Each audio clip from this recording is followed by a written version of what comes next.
인사하시면 좋겠습니다. 우리 함께 하나님 앞에 나아가 예배하는 한 형제 자매들입니다. 우리 가족들입니다. 하나님 앞에 같이 나아가겠습니다. 반갑습니다. 잠시 한 번 더 기도하겠습니다. 하나님, 은혜를 감사합니다. 오늘 우리의 마음 다해 주님의 음성 듣기 위해 이 자리에 나왔습니다. 하나님의 마음을 알게 하여 주시고 또 하나님의 뜻을 깨달아 알게 해주셔서 그 말씀대로 우리 보내주시는 그 세상 가운데에서 순종하며 살아가는 예수의 제자들 다 되도록 주여 도와 주시옵소서. 오늘 주께서 우리에게 말씀하실 때 우리의 마음 문 열어주시고 우리의 들을 귀를 허락하여 주셔서 그 말씀을 아멘으로 화답하며 받게 해 주옵소서. 예수 그리스도의 이름으로 기도합니다. 아멘. 성도가 예수님의 이름으로 말하고 또 예수님을 닮은 삶을 살아간다는 것은 오늘날에도 결코 만만한 일은 아닙니다. 여러분 잘 아시는 C.S. 루이스가 스크루테이프의 편지에서 삼촌 사탄의 입을 빌어서 이렇게 말합니다. 감사는 과거를 바라보고 사랑은 현재를 바라보지만 두려움과 탐욕과 정욕과 야망은 앞을 바라보지. 구원받은 성도들은 자신의 과거를 돌아볼 때 하나님께서 자기 자신이 얼마나 절망적인 죄인인데 그 죄인을 구원해 주셨는가 하는 것을 생각하게 됩니다. 그리고 그런 죄인을 구원하신 그 하나님의 은혜를 생각할 때마다, 과거를 생각할 때마다 감사하게 되죠. 또한 성도들은 매일매일의 삶 속에서 하나님이 자신을 얼마나 사랑하시는지 그것을 날마다 깨닫습니다. 성령께서 그의 사랑하는 자녀들인 우리가 하나님의 그 놀라운 사랑으로 오늘 하루를 풍성한 삶을 살아갈 수 있도록 축복하십니다. 과거에 대한 감사, 그리고 현재에 대한 기쁨, 그리고 현재 받고 있는 그 사랑, 그것을 누리며 살아가는 성도들은 행복한 성도들입니다. 그런데 사탄은 이런 감사로 가득한 과거와 사랑이 풍성한 현재에서 우리의 눈을 들어서 미래를 염려하도록 우리를 이끌어갑니다. 우리에게 두려움을 주고 탐욕을 심어주고 정욕과 야망을 우리의 마음속에 심습니다. 남들과 비교하고 내가 하고 있는 일의 가치를 과소평가하고 내 주변에 있는 사람들과의 관계를 무시하며 살아가게 만듭니다. 다른 사람들과 끊임없이 비교하면서 하나님 나라를 위한 소망이 아니라 자기 자신을 위한 모래성을 쌓으려는 야망을 갖도록 유혹합니다. 우리는 어떤지 우리 자신을 한번 보면 좋겠습니다. 과거와 현재를 바라보면서 성령 안에서 감사가 넘치는 삶, 날마다 하나님이 허락하신 사랑의 오늘 현재를 생각하면서 기쁨으로 가득한 삶을 살고 있는가? 아니면 하나님 없이 내가 주인이 되어서 두려움과 끝없는 야망으로 불안한 삶을 살고 있는가? 우리 자신을 돌아보았으면 좋겠습니다. 여러분, 예수의 증인으로 산다라는 것은 모든 사람들이 앞을 바라보고 두려워하고 또 헛된 욕망 속에 자신의 야망을 추구하며 살아가는 이 세상 속에서 오늘 우리가 본문에서 만나는 스데반과 같이 홀로 당당하게 서서 천사와 같은 얼굴로 과거를 돌아보며 자신을 구원하신 하나님께 감사하고 현재를 바라보며 하나님의 사랑으로 기뻐하는 것을 의미합니다. 주님이 주신 감사와 사랑과 기쁨으로 가득한 그와 같은 예수님을 닮은 말과 예수님을 닮은 행동을 가지고 주 예수의 복음의 증인이 되는 것입니다. 우리가 이런 삶을 살아갈 때 세상이 우리에게 박수를 보낼까요? 세상이 우리에게 박수를 보내면 얼마나 좋겠습니까? 그런데 오히려 세상은 그와 같이 예수님 안에서 풍성한 삶을 살아가는 성령 충만한 제자들을 미워합니다. 미워할 뿐만 아니라 핍박합니다. 그리고 증오합니다. 돌을 들어서 스데반을 죽였던 그 세상은 이제 돌 대신에 온갖 교묘한 방법을 동원해서 오늘 우리 예수의 제자들을 공격합니다. 성령의 충만함 대신에 우리의 마음속에 불안을 심어주고 염려를 심어주고 비교의식과 경쟁심을 심어놓습니다. 그렇게 예수를 따르는 제자인 여러분과 제가 무너지게 되는 것입니다. 헬라어 성경을 보면 증인 그리고 순교자, 이 두 단어는 모두 다 마르투스라는 단어로 쓰입니다. 증인이 된다라는 말은 다시 말해서 순교자가 된다는 말과 같은 말이죠. 예수의 증인이 되기 위해서는 이 세상에 대해서 죽음을 각오하며 살아야 한다는 것입니다. 세상이 다 묵인하는 일, 세상이 다 옳다고 인정하는 일, 그러나 그 일이 하나님이 기뻐하시지 않는다면 분명히 그 길을 거부하는 것, 그것은 이 세상을 살아가는 우리 모두에게 있어서 결코 만만한 일이 아닙니다.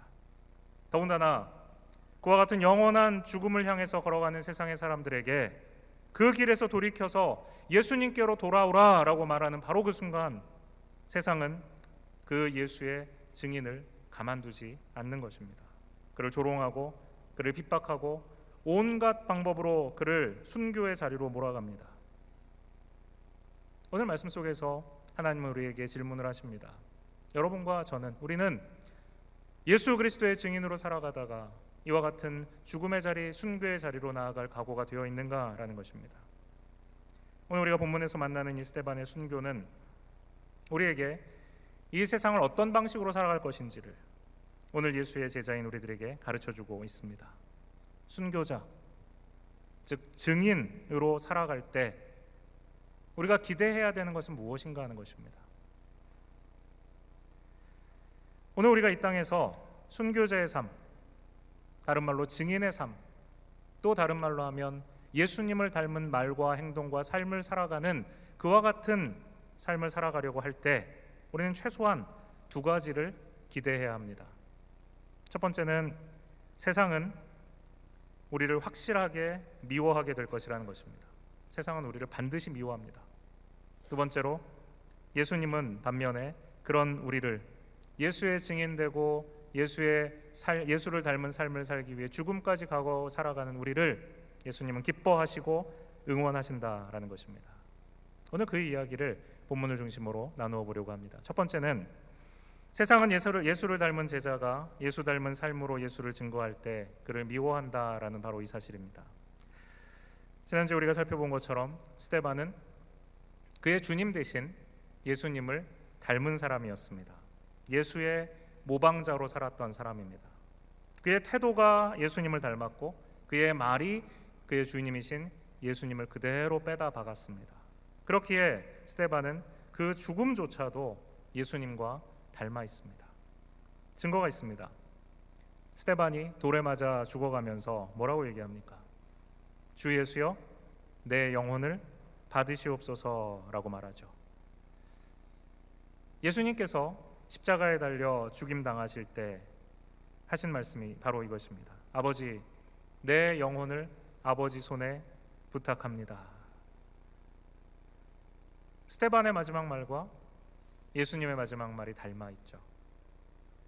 또 자신을 욕하며 모함하며 돌을 던지는 악한 무리들에 대해서 스데반이 말합니다. 주여, 이 죄를 그들에게 돌리지 마옵소서. 예수님이 조롱하는 무리를 향해서 이렇게 말씀하십니다. 아버지, 저들을 사하여 주옵소서. 자기들이 하는 것을 알지 못합니다. 그뿐 아닙니다. 숨을 거두시는 운명하는 순간조차 닮아 있습니다. 스데반의 죽음은 이 말을 하고 그가 자니라로 끝납니다. 이 말을 하고 자니라.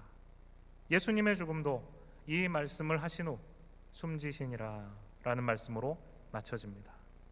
여러분 놀랍지 않습니까? 스승이신 예수님의 죽음과 그의 제자인 스데반의 죽음이 그대로 닮아 있습니다. 스데반의 모습을 보면서 우리는 그 모습 속에 예수님의 모습이 겹쳐 보이는 것을 그 죽음의 순간에까지 우리는 확인할 수 있는 것입니다.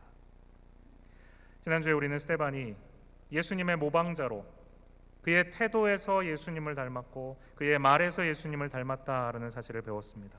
오늘 말씀을 통해서는 이제 심지어 그의 죽음조차 스승인 예수와 그대로 닮았다라는 사실을 확인하게 되는 것입니다. 다시 한번 제자는 그 스승을 그대로 빼다 박은 사람이다라는 것을 알 수 있죠. 이유가 있습니다. 왜 이렇게 스승과 제자가 닮을까? 여러분, 성령으로 충만하다라는 말은 무엇입니까? 성령은 바로 예수님의 영이십니다. 성령으로 충만하다. 스데반을 묘사하면서 그가 성령으로 충만한 사람이다라고 묘사하죠. 성령으로 충만하다라는 것은 바로 예수님의 영으로 충만하다라는 것입니다. 예수님의 영이 충만하니까 입을 열면 나오는 말은 예수님의 말이에요. 예수님의 영으로 충만하니까 그의 삶 속에서 보이는 것은 예수님의 행동입니다. 심지어 삶과 죽음까지도 그 안에 풍성하게 거하시는 예수님의 영, 예수님의 모습이 그의 삶 가운데 보이는 것입니다. 이렇게 예수님 닮은 그의 제자, 이렇게 예수님 닮은 그의 자녀들을 세상이 어떻게 대하는가? 요한복음 15장에 예수님께서 바로 이 부분에 대해서 미리 말씀하셨습니다. 이렇게 말씀하십니다.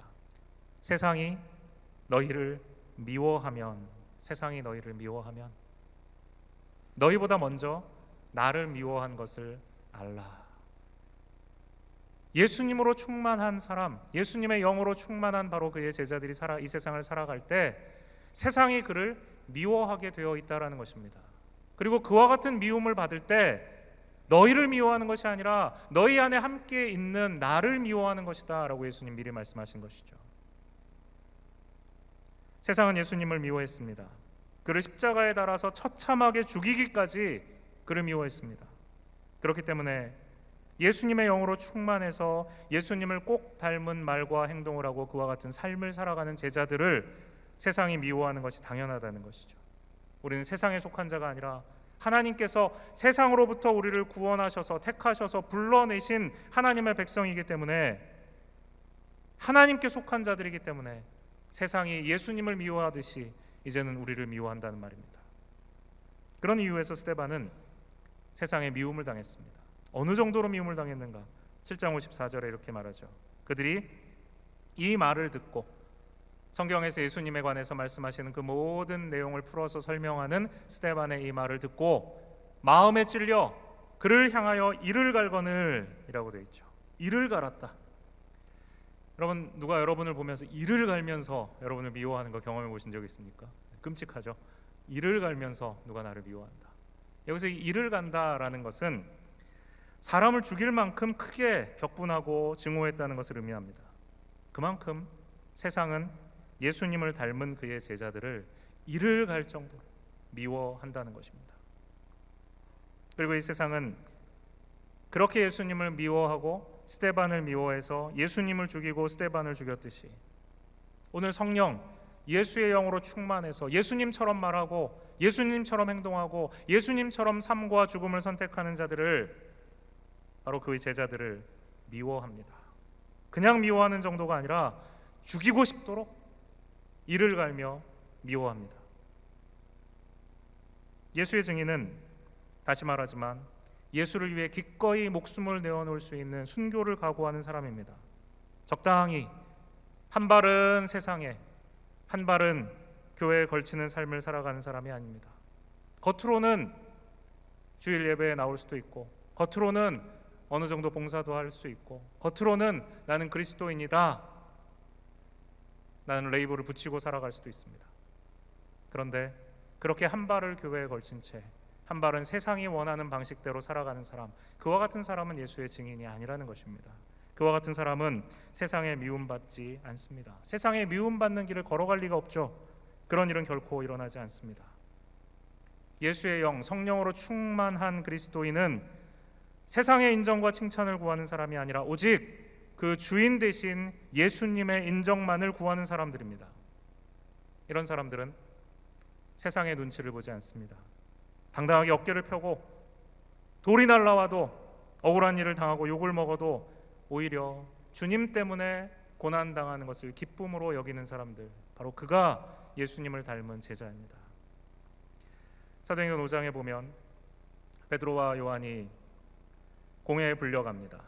공회원들이, 그들이 사도들을 불러들여 채찍질하며 예수의 이름으로 말하는 것을 금하고 놓으니 사도들은 그 예수의 이름을 위하여 모욕받는 일에 합당한 자로 여기심을 기뻐하면서 공회 앞을 떠나니라 라고 말씀했습니다.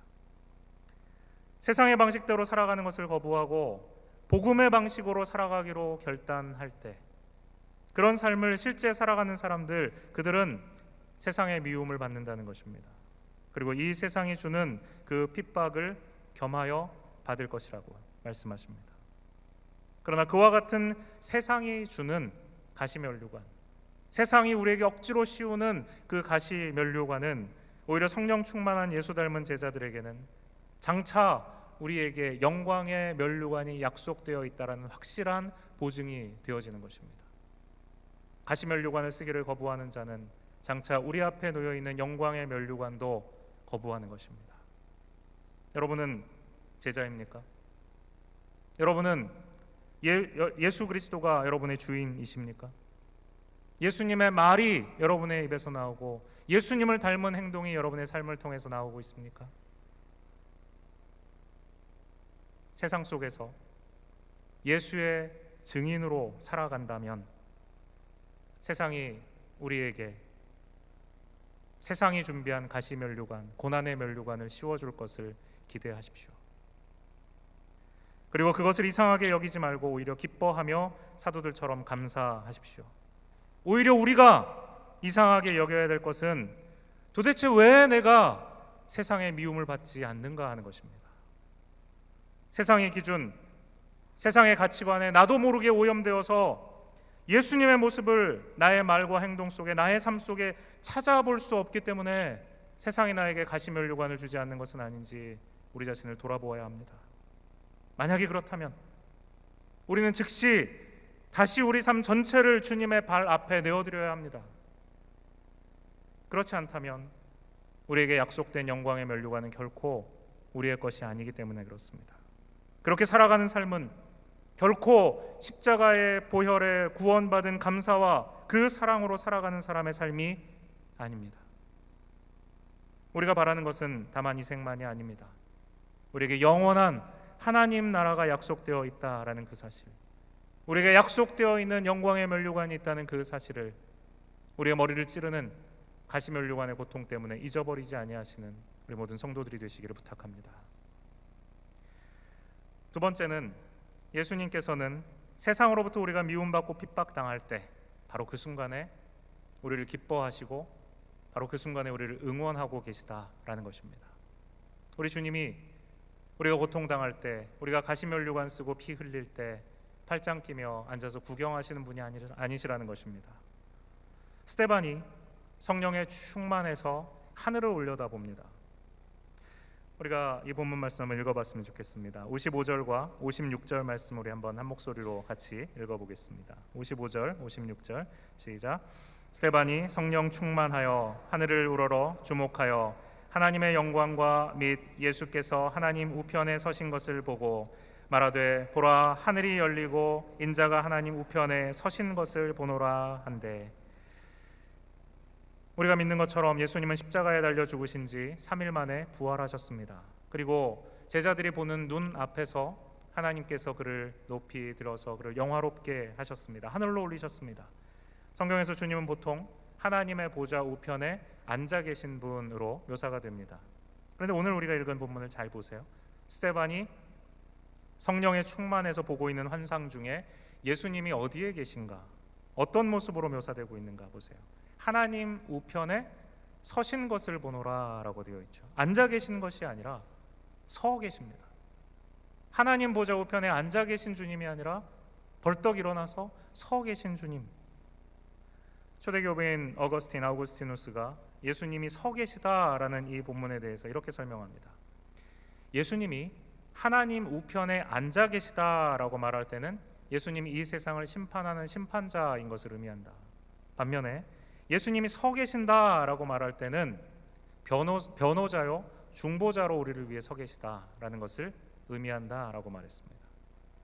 스데반이 억울한 고소를 당하고 정죄받고 바로 예루살렘 공의회에 의해서 죄인으로 정죄받아 돌에 맞아 죽어갈 때, 예루살렘 공의회는 스데반을 죄인으로 정죄했지만 성삼위께서 주관하시는 이 하늘의 공의회는 스데반이 무죄고 오히려 그를 판결하는 사람들이 유죄라는 사실을 보여주시는 것입니다. 사실 얼마나 놀라운 일입니까? 스데반이 끝까지 담대하게 예수님의 증인이 될 수 있었던 것은 성령에 충만한 그가 영의 눈으로 하늘에서 펼쳐져 있는 이 하늘의 공의회를 보고 있었기 때문입니다. 눈을 들어 하늘을 볼 때 예수 그리스도께서 벌떡 일어나셔서 자신을 위한 중보자가 되시고 자신을 위해서 지금 변호자가 되고 계신다는 사실을 그가 볼 수 있었기 때문입니다. 오늘 우리가 이 세상 속에서 복음의 증인으로 세상이 씌워주는 가시면류관을 쓰며 살아간다라는 것은 힘든 일입니다. 어떤 사람이 자신의 과거의 부정직과 그로 인해서 얻은 부당한 이익, 그리고 그것으로 말미암아 얻게 된 현재의 지위가 사실은 하나님 앞에 심각한 죄라는 것을 깨달았다고 생각해 보시죠. 자신만 침묵하면 아무도 문제 삼지 않을 일입니다. 수년이 이미 지났습니다. 그럼에도 불구하고 하나님이 주시는 마음 가운데 이 죄를 회개하고 이 문제를 반드시 해결해야 되겠다라는 생각을 가지게 됩니다. 그리고 그 대가를 기꺼이 지불하기로 결심합니다. 그때 그가 걸어가야 될 길은 어떤 길일까요? 아내 몰래 저지른 부정에 대해서 그것이 죄라는 사실을 눈물로 깨닫고 아내에게 그것을 고백하기로 결심한 한 남자가 있다, 남편이 있다고 생각해 보십시오. 그가 걸어가야 될 길은 결코 편안한 길이 아닐 것입니다.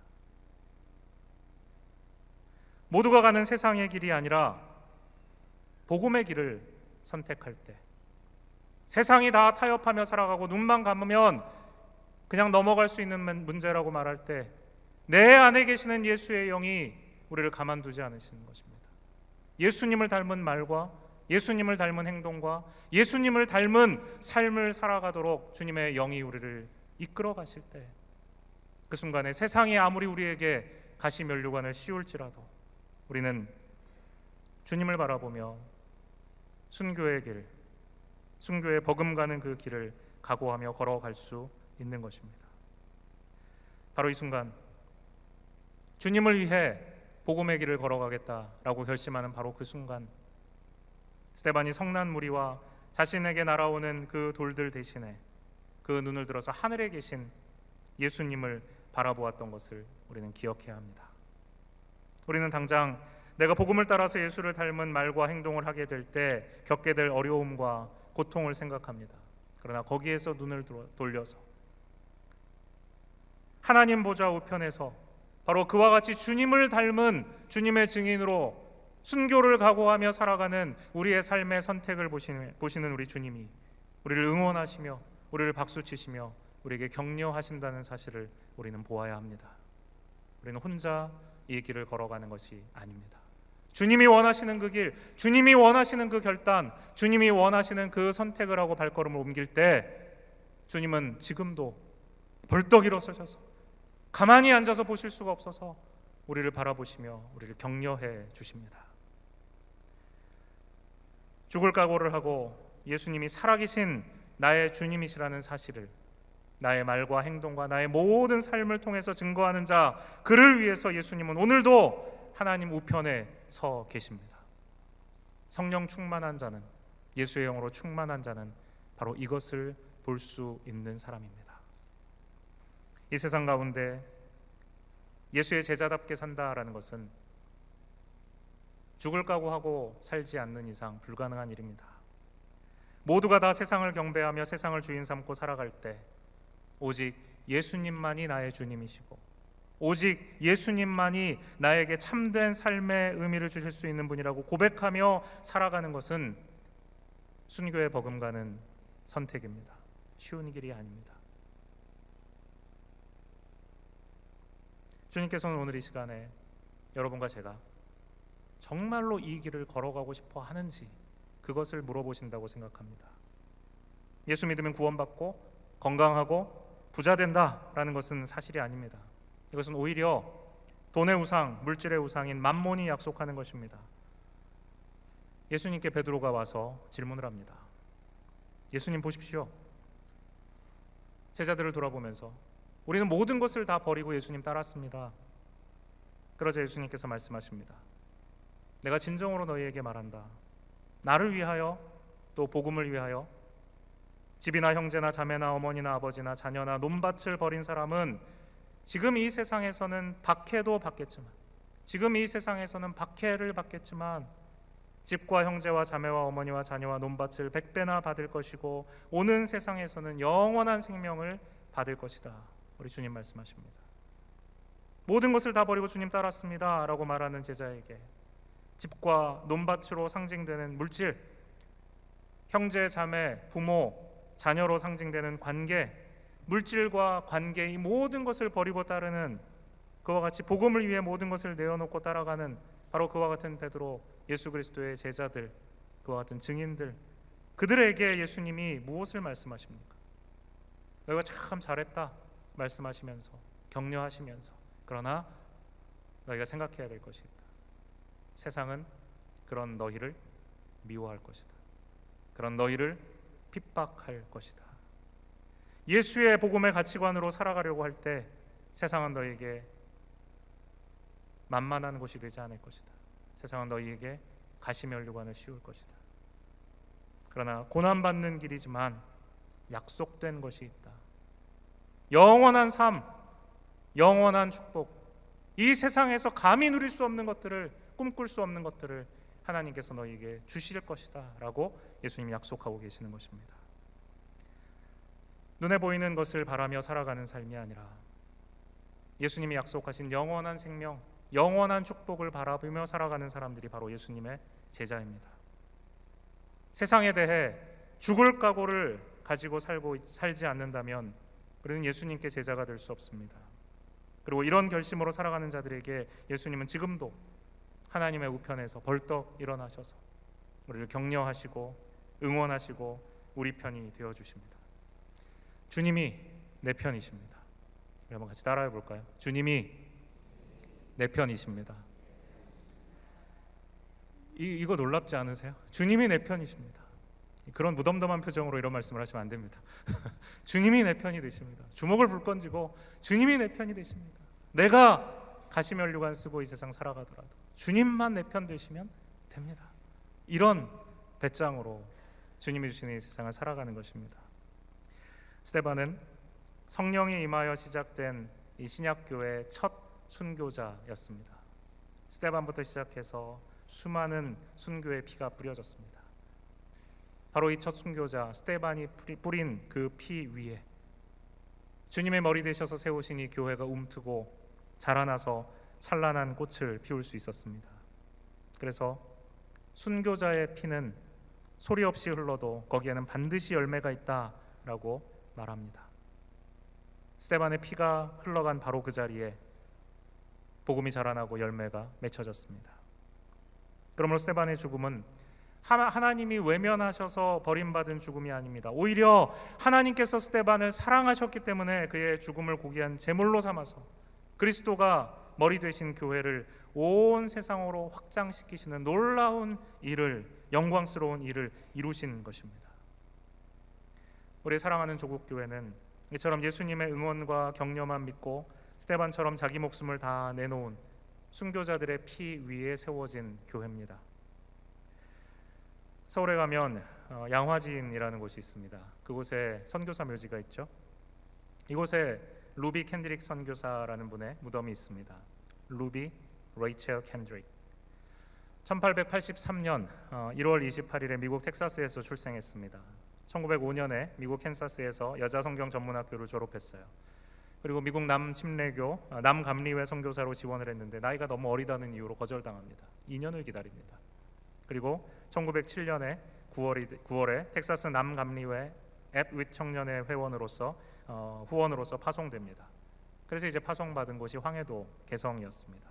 이곳에서 한영학원이라는 곳에서 교사를 하고 또 개성 남부 감리교회에서 주일학교 교사 일을 맡았습니다.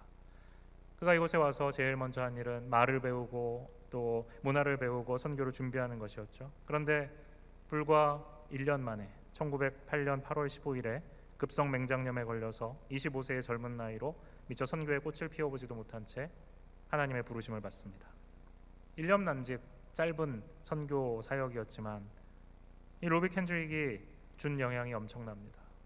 이 그의 죽음을 통해서 감동한 20명의 젊은이들이 그녀를 대신해서 조선 선교를 결심합니다. 이 로비 캔드릭이 죽기 전에 부모님에게 편지 한 통을 보낸 것이 남아 있습니다. 한번 좀 읽어드릴게요. 아버지 어머니, 이곳 조선 땅은 참으로 아름다운 곳입니다. 모두들 하나님을 닮은 사람들 같습니다. 선한 마음과 복음에 대한 열정으로 보아 아마 몇십 년이 지나면 이곳은 예수님의 사랑이 넘치는 곳이 될 것 같습니다. 저는 복음을 듣기 위해 20km를 맨발로 걸어오는 아이들을 보았을 때 그들 안에 있는 하나님의 사랑 때문에 오히려 위로를 받습니다. 그러나 한편에서는 탄압이 점점 심해지고 있습니다. 그저께는 예수님을 영접한 지 일주일도 안 된 서너 명이 끌려가 순교했고 토마스 선교사와 제임스 선교사도 순교했습니다. 선교 본부에서는 철수하라는 지시가 있었지만 대부분의 선교사들은 그들이 전도한 조선인들과 아직도 숨어서 예배를 드리고 있습니다. 그들은 모두가 순교할 작정인가 봅니다. 오늘 밤은 유난히도 고향으로 돌아가고 싶습니다. 외국인을 죽이고 기독교를 증오한다는 소문 때문에 부두에서 저를 끝까지 말리셨던 어머니의 얼굴이 자꾸 내 눈앞에 어른거립니다. 아버지, 어머니, 어쩌면 이 편지가 마지막일 수도 있습니다. 제가 이곳에 오기 전 뒤뜰에 심었던 한 알의 씨앗으로 인해 이제 내년이면 온 동네가 꽃으로 가득하겠죠. 그리고 또 다른 씨앗을 만들어 조선 땅에는 많은 꽃들이 피고 그들도 여러 나라에서 씨앗이 될 것입니다. 저는 이 땅에 저의 심장을 묻겠습니다. 바로 이것은 제가 조선을 향해 가지는 열정이 아니라 하나님께서 조선을 향해 가지신 열정이라는 것을 알게 되었습니다. 어머니, 아버지, 사랑합니다.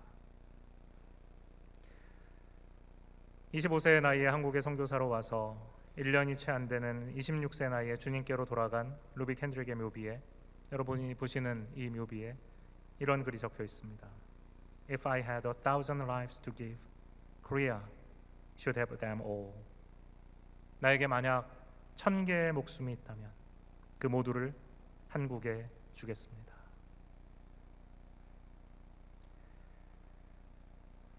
루빅 핸드릭 선교사의 편지에서 제 마음을 울렸던 것은 바로 이 부분입니다. 제가 이곳에 오기 전에 뒤뜰에 심었던 한 알의 씨앗으로 인해 이제 내년이면, 정든 고향을 생각하면서 이제 내년이면 온 동네가 꽃으로 가득하겠죠. 그리고 또 다른 씨앗을 만들어 조선 땅에는 많은 꽃들이 피고 그들도 여러 나라에서 씨앗이 될 것입니다. 하나라의 씨앗을 심어놓고 왔지만 이제 조선 땅에서, 그가 온 그곳에서 또 다른 씨앗을 심고 있다라는 것입니다. 그녀가 심은 이 하나의 씨앗이 온 동네를 꽃으로 가득하게 했던 것처럼 불과 1년도 채 사역하지 못하고 순교한 이 루빅 핸드릭 선교사의 뒤를 이어 우리 조국 산하는 또 다른 씨앗을 통해서 복음의 꽃이 활짝 피어났습니다. 오늘 우리가 읽은 이 스데반의 순교는 그러므로 그런 의미에서 한 알의 씨앗이 땅에 떨어져 죽은 것입니다. 그리고 사도행전의 저자인 누가는 바로 이 스데반의 이야기의 결론에 이르러서 새로운 한 인물을 우리에게 보여줍니다. 바로 이 한 인물, 바로 그가 또 다른 씨앗입니다. 스데반이 남겨놓은 또 다른 씨앗. 누가는 바울에게 전도받은 사람입니다. 그리고 전도 여행에 함께 동역한 제자였습니다. 누가가 스데반의 죽음에 대해서 이처럼 생생하게 기록할 수 있었던 것은 바로 이 현장에서 증인 돌을 들어서 스데반을 치는 그 사람들의 옷을 맡아주며 그 스데반의 죽음이 당연한 것이라고 생각하고 있었던 한 청년, 바로 이 사울의 이야기를 들었기 때문일 것입니다. 순교자의 피는 헛되이 뿌려지지 않습니다. 스데반의 이 의로운 죽음은 사울의 가슴, 청년 사울의 가슴에 지워지지 않는 순교의 핏자국을 남깁니다. 그리고 결국 그가 하나님의 부르심을 받고 바울이라는 이름을 가지고 열방을 향해 죽음을 각오하고 복음을 들고 나아가게 되는 원동력이 되었습니다. 루빅 핸드릭이 한 알의 씨앗을 심어서 그 동네를 꽃으로 덮었듯이 스데반의 순교는 이방인을 위한 복음의 사도 바울을 준비시키는 한 알의 씨앗이 되었습니다. 스데반의 순교를 통해서 오늘 여러분은 무엇을 깨달았습니까? 내가 오늘 이 세상 가운데 세상이 주는 가시면류관을 쓰고 살아가는 삶은 단지 나 혼자의 의로운 삶, 나 혼자의 영광스러운 영화로운 영광의 면류관을 기대하는 삶이 아닙니다. 내가 걸어가는 그 삶, 내가 주님을 위해 살아가는 그 삶, 주님을 닮은 말과 주님을 닮은 행동으로 주님을 닮은 삶을 살아감으로 말미암아 내가 하나의 씨앗이 되고 나의 자녀들이, 나의 사랑하는 형제자매들이 또 다른 하나의 씨앗이 되어서 그렇게 이 땅 가운데 주님의 그 피 묻은 복음을 가득하게 할 것입니다. 오늘 이 말씀 가운데 복음을 증거하기 위해 세상에 미움받는 삶을 기꺼이 택하기로 결심하신 여러분들 되시기를 주님의 이름으로 부탁합니다. 우리를 응원하고 계시는 예수님을 날마다 바라보며 힘과 용기를 가지고 복음의 증인이 되시기를 소망하는 여러분이 되시기를 주님의 이름으로 부탁합니다. 우리 모든 성도들이 이와 같은 스테반이나 루빅 핸드릭 선교사와 같은 하나의 씨앗이 되기를 소망하는 삶이 되시기를 간절히 부탁합니다. 우리 함께 같이 기도하겠습니다. 하나님께서 여러분에게 주신 기도 제목을 붙들고 기도했으면 좋겠습니다. 어쩌면 우리 중에는 세상이 우리에게 씌워놓은 가시면류관 때문에 아파하고 피 흘리며 고통스러워하는 형제자매들이 있을 수 있습니다. 눈을 들어서 스데반이 그랬던 것처럼 하늘에서 우리를 응원하고 계시는, 격려하고 계시는, 벌떡 일어나셔서 우리를 주목하고 격려하고 계시는 그 예수님을 바라보시는 여러분이 되시기를 바랍니다. 어쩌면 우리 중에는 세상에 한 발, 교회에 한 발 걸쳐놓은 채 그 둘 사이에서 주저하고 있는 삶을 살아가고 있는 분들이 계실지도 모르겠습니다. 그 자리는 위험한 자리입니다. 주님께 나아와 주님의 영광의 면류관, 약속된 면류관을 바라보며 기꺼이 주님의 복음을 따라 순종하며 가시면류관 쓰기를 결심하시는 여러분들이 되시기를 바랍니다. 이 시간에 함께 바로 그 기도 제목 가지고 같이 기도하겠습니다. 하나님, 이 시간 우리의 마음 다해 주님 앞에 나아가 예수의 제자가 되는 삶, 예수의 제자로 살아가는 삶, 예수님을 닮은 말, 예수님을 닮은 행동, 예수님을 닮은 삶을 살아가는, 예수를 모방하는 그리스도의 제자들이 다 되기를 원합니다. 제자의 삶을 살아가는 그 길이 우리에게 가시면류관을 씌우는 길, 예수님처럼 피 흘리며 죽음을 각오하며 살아가야